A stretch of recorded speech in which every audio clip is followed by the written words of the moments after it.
Hello बच्चों, आइए मैं आपका स्वागत करता हूं हमारे YouTube channel Shri Gurukul coaching में। आज हम एक और प्यारा सा टॉपिक करने जा रहे हैं इंग्लिश ग्रामर का, जिसका नाम है पार्ट ऑफ स्पीच। क्या नाम है? Part of speech. आज हम समझेंगे पार्ट ऑफ स्पीच होते क्या है, हमें क्यों पढ़ने चाहिए और ये कितने टाइप्स के होते हैं। तो सबसे पहले जानिए पार्ट ऑफ स्पीच हमारे लिए क्यों जरूरी है। अगर आपको अगर आपको इंग्लिश ग्रामर में अपनी पकड़ बनानी है, अपना दबदबा बनाना है, तो आपको पार्ट ऑफ स्पीच पढ़ने बहुत जरूरी है। क्यों? क्योंकि ये जो 8 टाइप्स के, कितने टाइप्स के? 8 टाइप के, 8 तरह के जो पार्ट ऑफ स्पीच होते हैं, यही आपको सिखाएंगे कि ग्रामर में कौन सा वर्ड कहां पर और क्यों यूज करा जाता है, कौन सा वर्ड कहां पर और क्यों यूज करा जाता है। चलिए अब हम इन 8 टाइप्स को, इन 8 पार्ट ऑफ स्पीच को समझने जा रहे हैं। तो चलिए सबसे पहला है हमारा नाउन। नाउन, जैसा कि आप जानते हैं नाउन को हिंदी में क्या कहते हैं? संज्ञा। नाउन क्या है? Noun is a name of place, anything. Noun is a name of anything. उसमें प्लेस भी हो सकता है, उसमें कोई वस्तु भी हो सकती है, कोई थिंग भी हो सकती है, किसी पर्सन का नाम भी हो सकता है। तो चलिए जरा इसका ओवरव्यू ले लेते हैं। नाउन मैंने आपको यहाँ पर 4 टाइप्स के समझाए हैं। कैसे? 4 टाइप के समझाए हैं, जिसमें पहला है हमारा कॉमन नाउन। कॉमन नाउन होता क्या है? कॉमन नाउन होता है जनरल नेम ऑफ थिंग्स।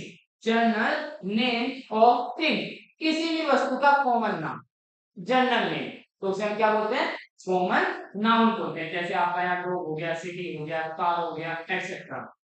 अब हम बात करेंगे, अगला है प्रॉपर नाउन। प्रॉपर नाउन किसे कहते हैं? अच्छा, तो प्रॉपर नाउन कहते हैं किसी भी वस्तु के स्पेसिफिक नेम को। अच्छा, वो वस्तु नहीं, वो इंसान भी हो सकता है, वो जगह भी हो सकती है, बस वो क्या हो, आपकी वो स्पेसिफिक हो। क्या हो? स्पेसिफिक हो। तो उसको हम क्या कहते हैं? प्रॉपर नाउन कहते हैं। क्या कहते हैं? प्रॉपर नाउन कहते हैं। जैसे आपने देखा यहाँ पर पेरिस, गूगल, एक्सेट्रा। अगला देखिए, अगला है आपको एब्स्ट्रैक्ट नाउन। क्या है आपका अगला? Abstract noun. अच्छा, अब्स्ट्रैक्ट नाउन वो नाउन होता है जो आपको दिखाई नहीं देता। अब्स्ट्रैक्ट नाउन कौन सा नाउन होता है?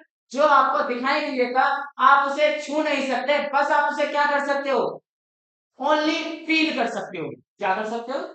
महसूस कर सकते हो। किसके द्वारा? दिमाग, मन, दिल, बस फील कर सकते हो। क्या नहीं कर सकते? ना देख सकते, ना ही टच कर सकते। उसे क्या बोलते हैं? Abstract noun. क्या बोलते हैं? Abstract noun. चलिए जरा देख लेते हैं। Freedom, love, happiness, sadness, etcetera. ये आपके और भी एग्जांपल हो जाते हैं। अच्छा, चलिए अगला है हमारा कॉन्क्रीट नाउन। कॉन्क्रीट नाउन क्या होता है? किसी भी वस्तु के नाम को हम क्या कहते हैं? कॉन्क्रीट नाउन कहते हैं। किसी भी वस्तु के नाम को हम क्या कहते हैं? कॉन्क्रीट नाउन होते हैं। जैसे Apple, book, music, etcetera. Noun आपके और भी टाइप्स के होते हैं, नाउन की अलग अलग कंडीशंस भी होते हैं। ये मैं आपको नाउन वाली वीडियो में समझाऊंगा। अभी के लिए हमने जाना नाउन होता क्या है और उसके कुछ कॉमन टाइप्स। ठीक है, चलिए अब आ जाते हैं हम पार्ट ऑफ स्पीच के पार्ट 2 पे। पार्ट ऑफ स्पीच का पार्ट 2 है प्रोनाउन। प्रोनाउन, प्रोनाउन होता क्या है? Pronoun is used as a place of noun. Pronoun को नाउन के प्लेस पर यूज करा जाता है। क्या समझाया मैंने? प्रोनाउन को नाउन के प्लेस पर यूज करा जाता है, उसके बदले यूज करा जाता है। चलिए जरा एक बार आपको समझा देता हूं। जैसे कि अगर मेरा नाम है राम, जैसे कि राम क्या है मेरा? एक नाम। राम क्या है मेरा? एक नाम। अब मैं चाहता हूं कि राम के बदले में कुछ और बोलूं, तो मैंने यहाँ पर बोला ही। मैंने क्या बोला? ही का मतलब क्या होता है? पहले। तो ये जो ही निकला, ये जो मैंने नाम के बदले ही बोला, ये कहलाएगा मेरा वो नाउन। क्योंकि प्रोनाउन की डेफिनेशन क्या होती है? It is used as a place of noun. वो नाउन की जगह पर यूज करा जाता है। तो चलिए जरा एक एग्जांपल से समझाता हूं आपको। तो एग्जांपल है हमारा Ram is a good boy. Ram is a good boy. तो आप देखेंगे यहाँ पर ये जो राम है, ये राम क्या है? एनी नेम ऑफ पर्सन, किसी भी पर्सन का नाम। तो राम क्या है हमारा? ये नाउन।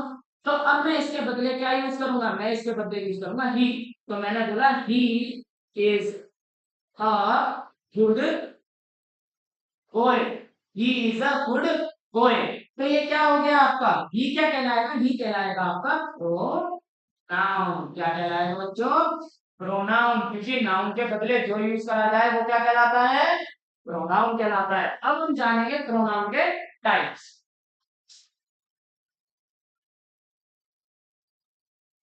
चलिए, जैसा कि आप यहाँ देख रहे होंगे, प्रोनाउन का सबसे पहला टाइप है पर्सनल प्रोनाउन। क्या है, पर्सनल प्रोनाउन। या तो आप इसे बोलिए पर्सनल प्रोनाउन, या फिर आप इसे बोलिए सब्जेक्टिव प्रोनाउन। क्या बोलेंगे, सब्जेक्टिव प्रोनाउन। तो जैसे एग्जांपल में आप देख रहे होंगे आई, वी, ही, शी, इट, दे, ये सारे आपके क्या कहलाते हैं, पर्सनल प्रोनाउन। अब हम बात करेंगे पॉजेसिव प्रोनाउन। पॉजेसिव प्रोनाउन वो प्रोनाउन होते हैं जो आपकी ओनरशिप को दिखाते हैं। किसको दिखाते हैं, ओनरशिप को दिखाते हैं, मालिकाना को दिखाते हैं, जैसा कि आप यहाँ पर वर्ड्स में देख पा रहे होंगे। अब है आपका रिफ्लेक्सिव प्रोनाउन। अच्छा, रिफ्लेक्सिव से आप क्या समझेंगे, रिफ्लेक्ट करने वाली। रिफ्लेक्ट का मतलब क्या होता है कि आप कहीं चीज आपको दर्शाए, कोई एक ऐसा वर्ड जो आपको ही उल्टा दर्शाए, तो वो होते हैं हमारे रिफ्लेक्सिव प्रोनाउन। तो आप जैसा कि यहाँ पर इतने सारे एग्जाम्पल, इनके टाइप, इनके वर्ड यहाँ पर देख रहे होंगे। चलिए, अगला है रिलेटिव प्रोनाउन। रिलेटिव प्रोनाउन जो किसी चीज को किसी दूसरे से रिलेट करे। क्या, रिलेटिव प्रोनाउन क्या होता है, जो किसी चीज को किसी दूसरे से रिलेट कर दे, उसे क्या बोलते हैं, रिलेटिव प्रोनाउन। डेमोन्स्ट्रेटिव प्रोनाउन, ये डेमोन्स्ट्रेटिव प्रोनाउन मैंने प्रॉपर अच्छे से डिटर्मिनर्स में समझा दिए थे, जिसमें उसमें एक टाइप था डेमोन्स्ट्रेटिव का। तो यहाँ पर है डेमोन्स्ट्रेटिव प्रोनाउन, जिसमें दिस, दैट, दीज दोस है। अगर आपको ये समझना है तो मेरे डिटर्मिनर्स वाली वीडियो में जाइए, और उसमें एक टाइप था डेमोन्स्ट्रेटिव। क्या टाइप था, डेमोन्स्ट्रेटिव। वहां पर मैंने बिल्कुल डिटेल में समझा रखे हैं, आप उसमें जाके जरूर इसे देख सकते हैं। चलिए, अब हम पार्ट ऑफ स्पीच के अगले टाइप पे आ जाते हैं। जैसा कि आप देख पा रहे होंगे, अगला टाइप है हमारा यहाँ पर वर्ब। वर्ब हमारी चार टाइप्स की होती है, वर्ब हमारी चार टाइप्स की होती है। वर्ब हमारी पहली जो होती है उसे बोलते हैं एक्शन वर्ब। एक्शन वर्ब हमेशा किसी वर्क को दिखाती है। किसको दिखाती है, वर्क को दिखाती है, काम को दिखाती है। जैसे मैंने अगर बोला रन, भागना, ईट, खाना, तो बातें करना, तो ये क्या हमारी होती है, इसे बोलते हैं एक्शन वर्ब, जैसा कि आप एग्जांपल से देख पा रहे होंगे। लिंकिंग वर्ब क्या होते हैं, लिंकिंग वर्ब किसी एक सब्जेक्ट को किसी दूसरे सब्जेक्ट से, या किसी एक सेंटेंस को किसी दूसरे सेंटेंस से, किसी एक वर्ड को किसी दूसरे वर्ड से लिंक करने का काम करती है। क्या काम करती है, लिंक करने का काम करती है, जोड़ने का काम करती है, जैसा कि आप यहाँ पर एग्जांपल में देख पा रहे हैं। अच्छा, अब हम बात करेंगे ऑक्सिलरी वर्ब की। अच्छा, ऑक्सिलरी वर्ब का दूसरा नाम होता है हेल्पिंग वर्ब। क्या नाम होता है इनका, हेल्पिंग वर्ब। ऑक्सिलरी वर्ब का दूसरा नाम होता है हेल्पिंग वर्ब। हेल्पिंग वर्ब हमेशा सब्जेक्ट के बाद यूज करी जाती है। जैसे कि ये कितने टाइप के होते हैं जरा आप समझ लेते हैं। हेल्पिंग वर्ब दो टाइप की होती है, एक होती है हमारी सिंगुलर, एक होती है हमारी प्लूरल। सिंगुलर में कौन कौन सी आती है और प्लूरल में कौन कौन सी आती है, अब हम उन्हें समझने जा रहे हैं। हम किस चीज की बात कर रहे हैं, हम बात कर रहे हैं हेल्पिंग वर्ब, जिसे हम दूसरे नाम से बोलते हैं ऑक्सिलरी वर्ब। क्या बोलते हैं, ऑक्सिलरी वर्ब। चलिए जरा और समझ लेते हैं कितने टाइप की होती है। तो ये दो टाइप की, सिंगुलर और प्लूरल। सिंगुलर में जैसे वॉज, तो प्लूरल में जैसे वर। सिंगुलर में जैसे डस, तो प्लूरल में जैसे डू। सिंगुलर में आपका आ गया इस, तो प्लूरल में आपका क्या आ जाएगा, हाँ। सिंगुलर में आपका आ गया हैज, तो प्लूरल में क्या आ जाएगा आपका, है। ये और भी होती एक्सेट्रा में, जो हमारी क्या कहलाती है, हेल्पिंग वर्ब कहलाती है। क्या कहलाती है, हेल्पिंग वर्ब कहलाती है। अब हम बात करेंगे मॉडल वर्ब। अच्छा, मॉडल वर्ब क्या करती हैं, जैसा कि हमने मॉडल्स वाली वीडियो में इनको पूरा समझ लिया था, हमने लास्ट वीडियो जो मॉडल्स की है जो आपको पढ़ाई है, आप उसे जाके मॉडल्स को बिल्कुल समझ सकते हैं। अब हम समझते हैं मॉडल वर्क होती क्या है, ये करती क्या है। तो मॉडल वर्क हमारी क्या करती है, ये एक्सप्रेस करते हैं हमारे इमोशंस को, हमारे फीलिंग को, हमारे फीलिंग्स को एक्सप्रेस करते हैं। एक्सप्रेस मतलब दिखाती हैं, शो करते हैं। अब वो किस तरीके से होती है जरा देखेंगे। नेसेसिटी, पॉसिबिलिटी, परमिशन, एक्सेट्रा, इन तरीके की फीलिंग्स को मॉडल वर्क दिखाने में मदद करती है। चलिए अगले पे आ जाते हैं। अगला है हमारा एडजेक्टिव। अगला है अपना एडजेक्टिव। एडजेक्टिव क्या करता है, एडजेक्टिव डिस्क्राइब करता है किसी वर्ड को। या तो आप वर्ड बोले, या फिर आप बोले नाउन, या फिर आप बोले प्रोनाउन। एडजेक्टिव क्या करता है, एडजेक्टिव डिस्क्राइब करता है किसी वर्ड को, किसी नाउन को, या फिर किसी प्रोनाउन को। चलिए अब हम समझ लेते हैं एडजेक्टिव। यहाँ पर कितने टाइप के लिखे हुए हैं। तो सबसे पहले लिखा हुआ है डिस्क्रिप्टिव एडजेक्टिव। क्या लिखा हुआ है, डिस्क्रिप्टिव एडजेक्टिव। ये क्या करता है, ये डिस्क्राइब करता है क्या, क्वालिटी। क्या डिस्क्राइब करता है, क्वालिटी को दिखाता है। किसकी क्वालिटी, नाउन की क्वालिटी को। किसकी क्वालिटी को, नाउन की क्वालिटी। अगला है क्वांटिटेटिव एडजेक्टिव। आप देख रहे होंगे क्वांटिटी का मतलब, क्वांटिटेटिव से सीधे रेफर हो रहा है क्वांटिटी। क्या दिखाया जा रहा है वहां से, क्वांटिटी। तो क्वांटिटेटिव एडजेक्टिव क्या करता है, किसी नाउन की या फिर किसी प्रोनाउन की क्वांटिटी को दिखाता है। किसको दिखाता है, या तो किसी नाउन या फिर किसी प्रोनाउन की क्या चीज दिखाएगा, क्वांटिटी दिखाएगा। क्या दिखाएगा, क्वांटिटी दिखाएगा। चलिए अब हम समझते हैं डेमोन्स्ट्रेटिव एडजेक्टिव। तो डेमोन्स्ट्रेटिव एडजेक्टिव में जैसे this, that, these, those. Possessive adjective, जैसा कि मैंने आपको दिखाया, पॉजेसिव वर्ड वो वर्ड होते हैं जो आपको ओनरशिप को दिखाते हैं, जो आपकी ओनरशिप को दिखाते हैं। वही आपके क्या कहलाते हैं, पॉजेसिव वर्ड। तो वही आपके क्या कहलाएंगे, पॉजेसिव एडजेक्टिव, जैसे आप यहाँ पर देख पा रहे हैं। चलिए अगला समझ लेते हैं। अगला है एडवर्ब। एडवर्ब करती क्या है, एडवर्ब का काम क्या होता है, एडवर्ब मॉडिफाई करती है किसी एक्शन को या फिर किसी चीज की क्वालिटीज को। एडवर्ब क्या करती है, एडवर्ब मॉडिफाई करती है किसी एक्शन को या फिर किसी चीज या फिर किसी वस्तु की क्वालिटीज को। चलिए अब हम यहाँ पर देखते हैं एडवर्ब के कितने टाइप्स लिखे हुए हैं। तो पहला टाइप है टाइम एडवर्ब, जो सीधे सीधे किसी टाइम को दिखाए। प्लेस एडवर्ब, जो क्या करे, किसी प्लेस को इंडिकेट करे, किसी प्लेस को दिखाए। जैसे कि आप यहाँ पर देख पा रहे होंगे, हियर, देयर, एनीवेयर, एक्सेट्रा में बोल दो। मैनर एडवर्ब, मैनर्स को दिखाए। किसको दिखाए, मैनर्स को दिखाए, जैसे क्विकली, इजीली, एक्सेट्रा में। डिग्री एडवर्ब, डिग्री एडवर्ब क्या करे, सीधे सीधे साफ पता चल रहा है हमारे डिग्रीज को दिखाए। तो जैसे वेरी, क्वाइट, टू, एक्सेट्रा में और भी होगा। चलिए अगला देख लेते हैं। अगला है प्रीपोजिशन। प्रीपोजिशन क्या करता है, अच्छा आप यहाँ पर जरा देखिए, प्रीपोजिशन से मैं आपको एक चीज समझाने वाला हूँ, जरा ध्यान से देखेंगे।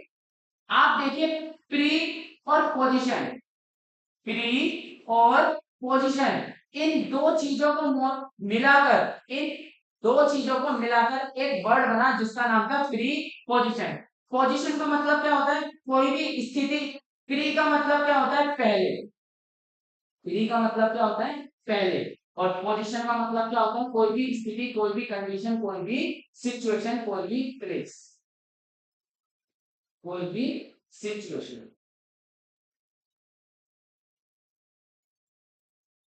तो अगर मैं आपको प्रीपोजिशन की डेफिनेशन अपनी भाषा में एक सिंपल तरीके से समझाऊं तो आप समझेंगे, प्रीपोजिशंस का यूज किसी भी कंडीशन, किसी भी सिचुएशन, किसी भी प्लेस से पहले किया जाता है। तो प्री का मतलब क्या हुआ, पहले। पोजीशन का मतलब क्या हुआ, या तो कोई प्लेस या कोई सिचुएशन या फिर कोई कंडीशन। तो प्रीपोजिशन की डेफिनेशन हमने क्या बनाई, किसी भी स्थिति से पहले यूज होने वाला वर्ड, किसी भी स्थिति से पहले यूज होने वाला वर्ड क्या कहलाता है, प्री पोजिशन। क्या कहलाता है, प्री पोजिशन। चलिए अब यहाँ पर आप देख पा रहे होंगे करीबन प्रीपोजिशन के दो टाइप, सिंपल प्रीपोजिशन और कॉम्प्लेक्स प्रीपोजिशन। हम इनको डिटेल में जब प्रीपोजिशन वाली वीडियोस डालेंगे आप वहां पर समझ सकते हैं। अगला है आपका कंजक्शन। अगला है आपका कंजक्शन। कंजक्शन क्या करते हैं, इनका काम होता है कनेक्ट करना, जोड़ना। क्या जोड़ना, वर्ड्स को जोड़ना, कनेक्टिंग वर्ड्स। क्या करते हैं, ये वर्ड्स को जोड़ते हैं। अगर मैं आपसे कहूं ये वर्ड्स नहीं, ये सेंटेंस जोड़ने में भी बहुत हेल्पफुल होते हैं। क्या जोड़ने में, सेंटेंसेस को जोड़ने में। क्या जोड़ने में, सेंटेंसेस को जोड़ने में, टेंस को जोड़ने में। किसको जोड़ने में, टेंस को जोड़ने में।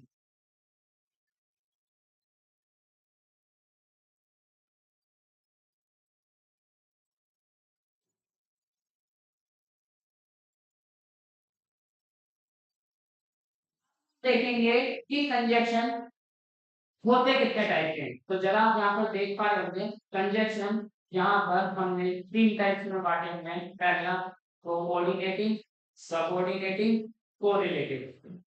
कोऑर्डिनेटिंग, सबऑर्डिनेटिंग, कोरिलेटिव, ये हैं आपके एग्जांपल्स। अगर हम बात करें कोऑर्डिनेटिंग वाले की, तो एंड, बट, और, नॉर, फॉर, सो, दैट।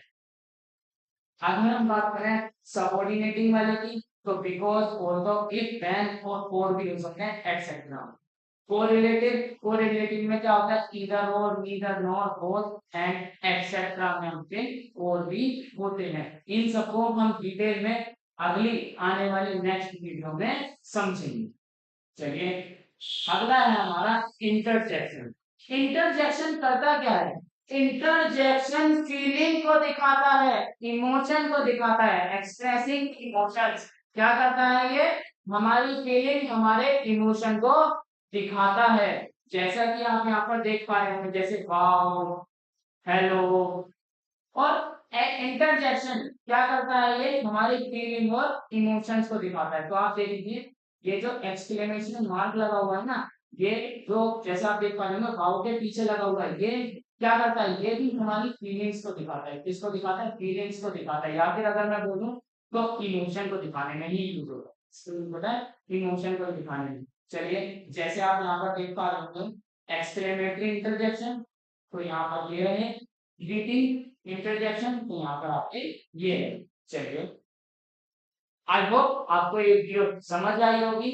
अगर आपको किसी भी तरीके का डाउट है, तो वीडियो के कमेंट सेक्शन में आप कमेंट करें, मैं आपके डाउट्स को जरूर क्लियर करूंगा। Thank you so much for watching us. But एक चीज ना भूलें, क्या नहीं भूलें, इस चैनल को लाइक, शेयर एंड सब्सक्राइब करना कभी ना भूलें, और दूसरों से जरूर करवाएं। Thank you so much.